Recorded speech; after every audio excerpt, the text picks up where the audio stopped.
Hello beautiful and welcome. Today I'm pulling back the curtain on my practice. I want to show you exactly how I use the hypnotic flow state and the subconscious process of painting to move away from the mental chaos and towards joyful order. This isn't about making pretty pictures. It's about feeding your soul and actively programming your mind for happiness, freedom, and peace. Stick around because I will explain why you are actually essential to completing the meaning of these paintings.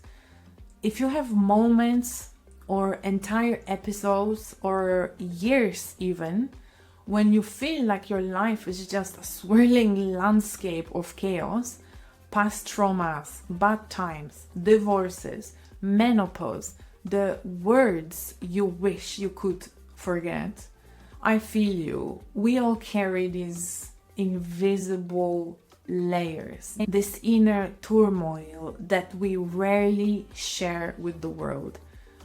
I actually call this our unseen architecture. My work as an artist is a direct response to this chaos.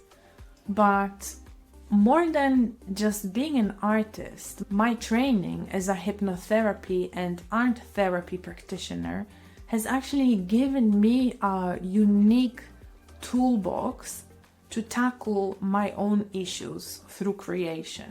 My journey to joyful order begins with a deliberate act of deep immersion, a surrender. I actually refuse to struggle. I refuse to suffer. My formal background in the aesthetic discipline of painting, the ceramics and design, is what informs the structures, but the real narrative actually comes from my gut, my intuition.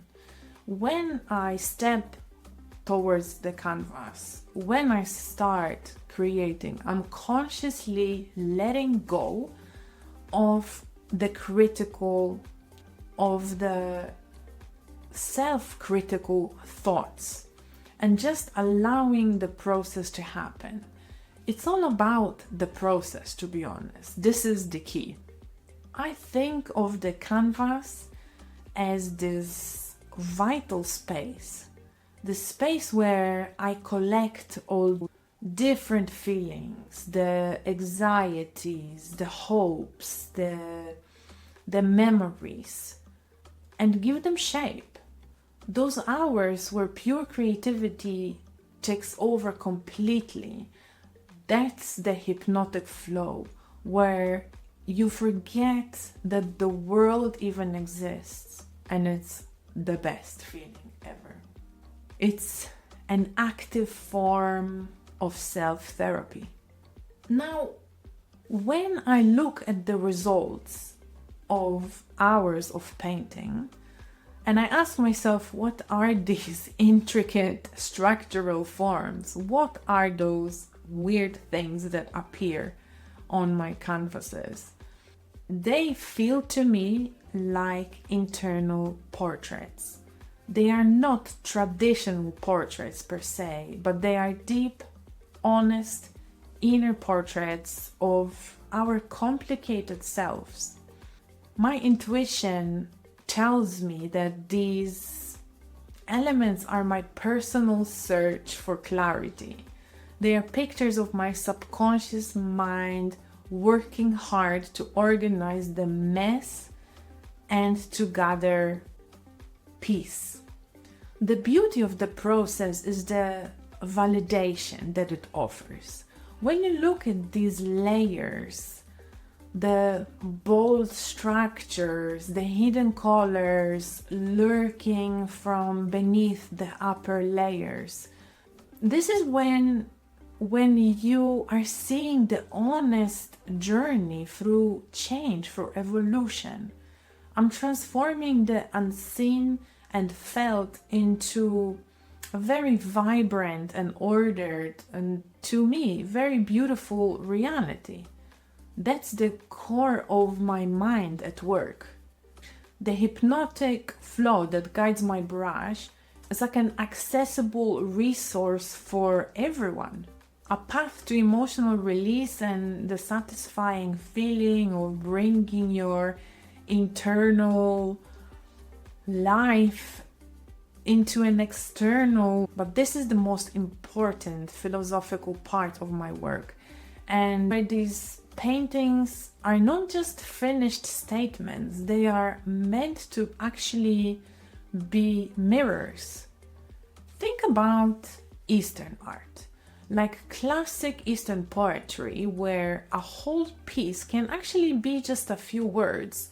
And to truly understand it, the reader has to add their own story, their own experience to complete the meaning.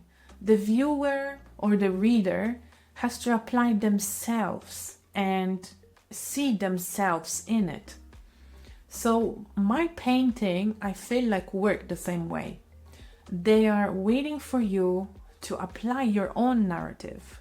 I want you to look at my forms and recognize your own history.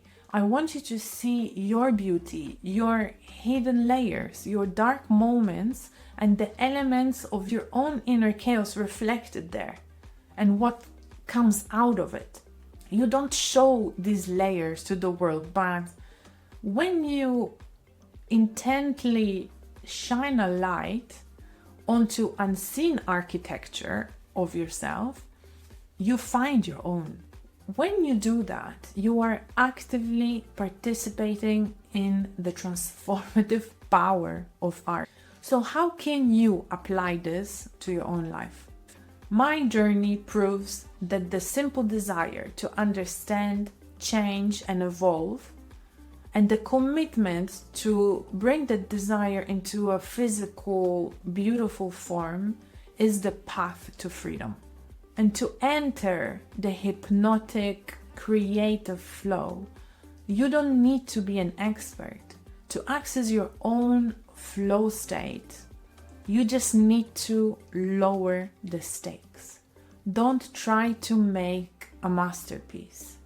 Get out a cheap pen and some paper, the cheap paints, the cheap canvas. You can even set a timer for an hour, maybe 2 hours.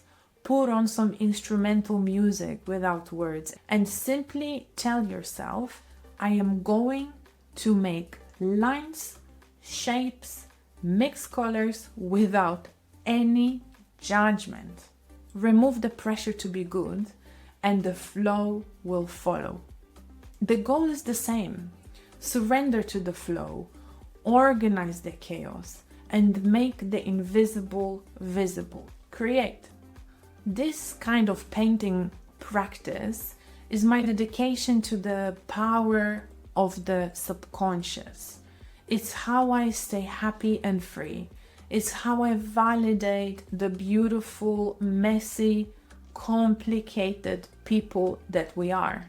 If you are looking for a clearer sense of self, try putting your own inner architecture on paper, canvas, or whatever this week. Do it. Exercise. Try it. Just go for it. Be creative this week. What chaotic elements are you ready to bring to the light? What elements of self did you see in your own inner landscape? Or what elements would you like to see in your inner landscape? Let me know in the comments below.